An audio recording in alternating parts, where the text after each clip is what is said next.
खासदार श्री श्रीकांत शिंदे, उल्हासनगर विधानसभा आमदार श्री कुमार आयलानी, राजेंद्र चौधरी, दिलीप गायकवाड, डॉक्टर प्रकाश नाथानी, राकेश पाठक, कपिल अदसूट, किरण सोनावणे, विक्की भुल्लर, मनीष हिंगोरानी आदि भाजपा शिवसेना आरपीआई के पदाधिकारी।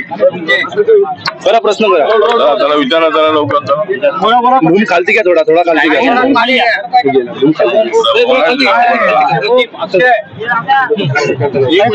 उल्हासनगरमध्ये मेळाव्यासाठी आता रिपब्लिकन पक्षाचा पहिलाच मेळावा आमचे भगवान भालेराव हे आमचे शहराचे अध्यक्ष आहेत आणि त्यांनी यापूर्वी मेळावा या ठिकाणी श्रीकांत शिंदे यांच्या प्रचारार्थ ठेवला होता आणि या मेळाव्याला जो प्रतिसाद आहे तो बघितल्यानंतर या ठिकाणी श्रीकांत शिंदे यांना प्रचंड अशा पद्धतीचं खूप मिळेल अशा पद्धतीची आम्हाला अपेक्षा आहे। नरेंद्र मोदींच्या नेतृत्वाखाली आम्हाला देश मजबूत करायचा आहे, समाजामध्ये फूट पाडायची नाही।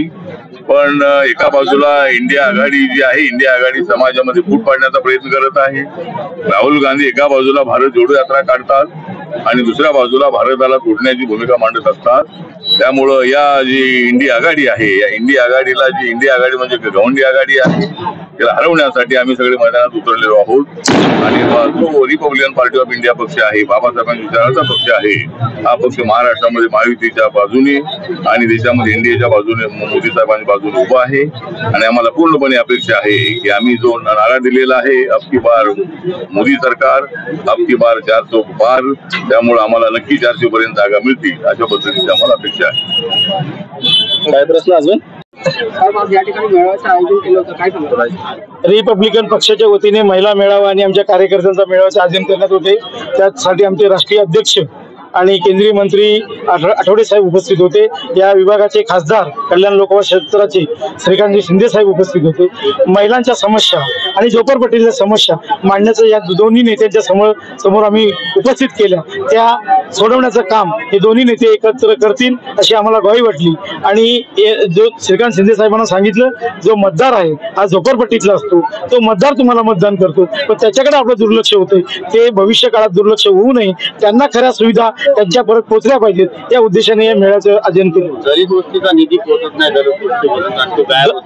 दलित वस्तीच्या मधल्या काळामध्ये अनेक झोपडपट्टी जिथे 50% कॅटेगरी असतो, काही ठिकाणी 25% निधी लोक असतानाही निधी दिला गेला, पण प्रत्यक्षात GR जर बघितलं तर 50% पेक्षा जास्त लोकसंख्या असेल त्याच भागामध्ये दलित वस्तीचा निधी गेला पाहिजे। अशा बाबतीमध्ये GR ची संकल्पना असताना, नियम असताना काही ठिकाणी गेला, त्यामुळे आम्ही त्याच्यावर आक्षेप घेतला। कलेक्टरांना सांगितलं, समाज अधिकाऱ्यांना सांगितलं, म्हणून आता कुठेतरी आम्ही तो सर्व भाग बॅकलॉग भरून काढण्याचं काम या मधल्या काळामध्ये मेळाव्याच्या खासदारांना सांगितले, तो निघतो मिळेल अशी आम्हाला आशा आहे आणि आमच्या वतीने रिपब्लिकन पक्षाच्या वतीने त्यांना आमचा जाहीर पाठिंबा आहे असं मी त्यांना सांगितलं। या ठिकाणी आयोजित करतोय। आज या उल्हासनगर मध्ये किंवा कल्याण लोकसभेमध्ये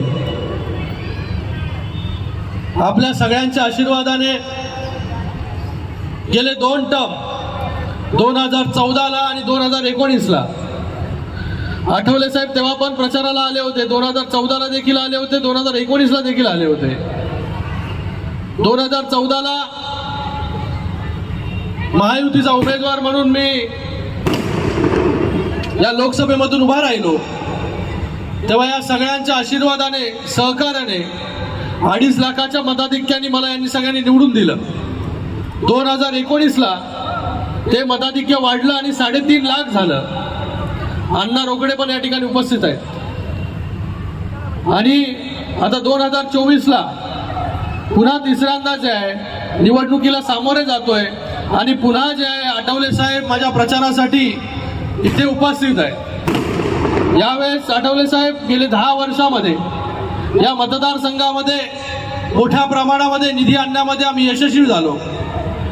केंद्र सरकारचा असेल, राज्य सरकारचा असेल, या दोघांच्या माध्यमाने मोठ्या प्रमाणामध्ये निधी जो आहे या मतदारसंघामध्ये आला। हजारो कोटीचा निधी या मतदारसंघामध्ये घेऊन येऊ शकलो आणि पायाभूत सुविधा असतील, रस्ते काँक्रिटीकरण जे आहे याचं काम मोठ्या गतीने जे आहे पूर्ण लोकसभेमध्ये चालू। कधी निधी आला नव्हता, तो निधी जो आहे तो या कल्याण लोकसभेमध्ये आला।